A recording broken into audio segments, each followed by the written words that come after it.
Bonjour tout le monde, j'espère que vous allez bien, en forme, bien compagnie. Alors aujourd'hui on va essayer de voir, ça veut dire quoi, tout ce qui est de l'algèbre linéaire. Alors algèbre linéaire.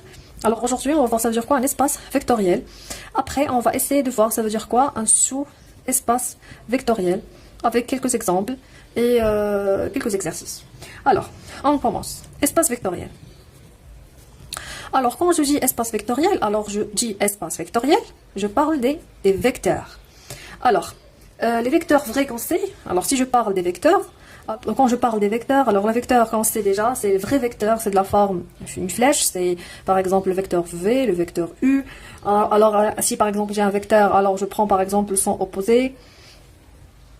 Alors je parle par exemple de son opposé, c'est-à-dire moins V, ils ont sens différent, ou bien par exemple on fait l'addition de deux vecteurs, ou bien je prends un vecteur, je multiplie par un certain alpha quelconque. Alors ça, il s'appelle des vecteurs. Par exemple, si j'ai eu un vecteur et V, un autre vecteur, alors je fais l'addition, c'est-à-dire je complète le parallélogramme. Alors je m'excuse pour le dessin, c'est pas un très bon parallélogramme. Alors je complète le parallélogramme, alors le vecteur qui est ici c'est U plus V. Si par exemple j'ai V un vecteur, alors je multiplie par alpha par exemple 2V, alors c'est-à-dire je prends son double, alors c'est le vecteur de V, alors sans collinéaire.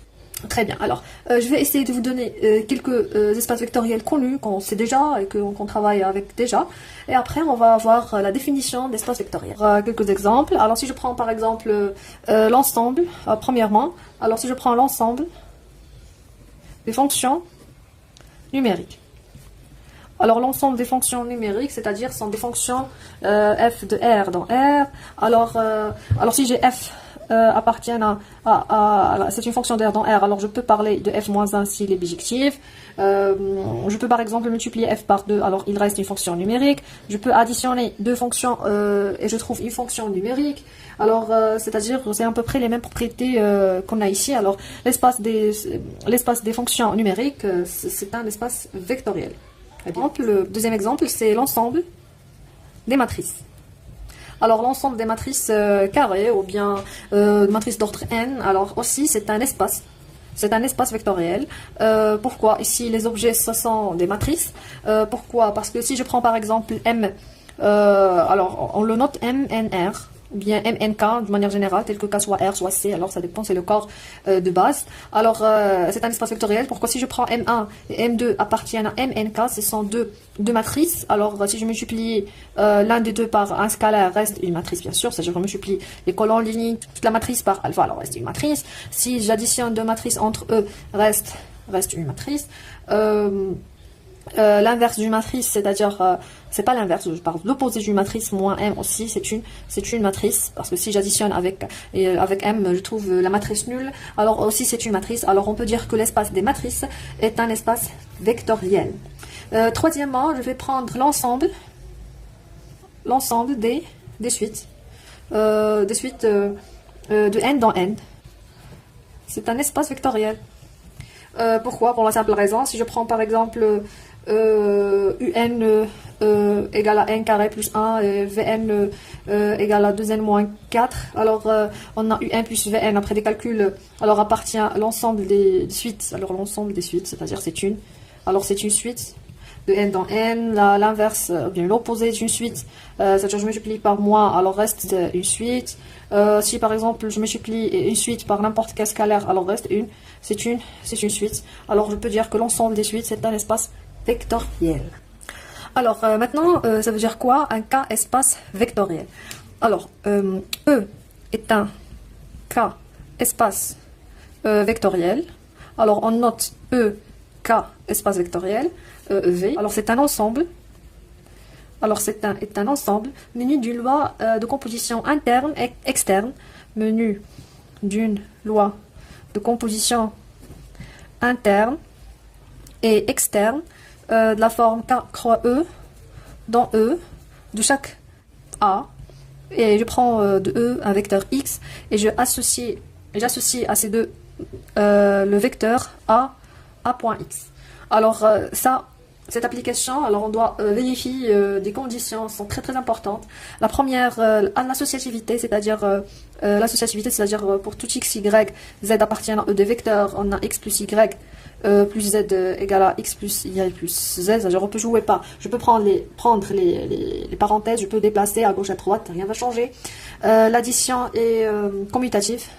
C'est-à-dire x plus y égale à y plus x pour tout x, y appartient à E. 0E est l'élément neutre. Et l'élément neutre pour l'addition. Bien sûr, c'est évident. Aussi, on doit oser, c'est-à-dire pour tout x appartient à E, l'ex y appartient à E, tel que x plus y égale à 0E. Ces trois, ou bien ces quatre propriétés, se sont équivalents à dire que E, mu de l'addition, est un groupe. C'est un groupe, c'est la même chose, c'est-à-dire que 0 c'est l'élément neutre, mais est stable par addition, alors l'élément opposé, alors c'est un groupe. Mais pour la multiplication, on doit vérifier que pour tout x appartient à E, on a un k multiplié par x égale à x. Et aussi la distributivité des éléments par rapport de la multiplication par rapport à l'addition. C'est-à-dire, je peux distribuer ce que je veux. Alors on a par exemple, exemple, alors on a l'ensemble des matrices, on a l'ensemble des polynômes, k de x, l'ensemble des matrices mn de k ou bien m de k, on a aussi l'ensemble des suites, on a l'ensemble des fonctions numériques, on a f l'ensemble des x dans E, c'est-à-dire l'ensemble des fonctions allant de x dans E, tel que x est un ensemble quelconque, E c'est un espace vectoriel, on a k à la puissance n aussi, on a f de x dans k, tel que k c'est un corps, alors aussi c'est un espace vectoriel. On a k de x, c'est-à-dire l'ensemble des fractions vectorielles. Ici, j'ai déjà pris les matrices carrées. Je peux prendre les matrices quelconques, n, p colonne, alors aussi c'est un espace vectoriel. Et n'oublions pas k, c'est-à-dire c, r, z, z, ça dépend du corps. Alors ce sont des espaces vectoriels. Ici, on peut remarquer que l'ensemble des matrices, c'est un corps, mais il n'est pas commutatif, parce que si je prends par exemple deux matrices, si je fais la multiplication de matrices, alors AP n'est pas, c'est différent en général de PA. Alors on va voir ça après sur quelques exemples. Mais ici, on pose la question suivante. Si par exemple, j'ai un ensemble quelconque, par exemple f quelconque, et c'est quoi la question? Montrer que f c'est un espace vectoriel, c'est ça la question. Alors comment je peux savoir que c'est un espace vectoriel? C'est-à-dire je dois vérifier que f nu de l'addition c'est un groupe, je dois vérifier l'élément neutre pour la multiplication, la distributivité. Alors ici je vois que j'ai beaucoup des propriétés que je dois vérifier. Alors en général on fait pas ça. Alors en général qu'est-ce qu'on fait? Pour montrer que f est un espace vectoriel, on montre que, alors pour montrer que f est un espace vectoriel, on montre que f est un sous-espace vectoriel. C'est-à-dire, on montre que f est inclus dans un espace vectoriel qui est déjà connu. Par exemple, l'ensemble des matrices, l'ensemble des polynômes. Si j'arrive à montrer que f est inclus dans un espace vectoriel, elle est un sous-espace vectoriel, alors je peux conclure que c'est un espace vectoriel. Parce que pour montrer que c'est un sous-espace vectoriel, c'est très facile de montrer toutes ses propriétés. Alors c'est pour ça, la prochaine séance, on va essayer de se concentrer sur, ça veut dire quoi, un sous-espace vectoriel, et quelques exemples et quelques exercices, et comment on montre que c'est un sous-espace vectoriel pour faciliter les calculs. Alors je vous remercie pour votre attention. Si vous avez encore des questions, si vous avez des remarques, n'hésitez pas à me contacter, commentez, faites ce que vous voulez. Je suis ici toujours pour vous. Je vous remercie très et à bientôt. Au revoir.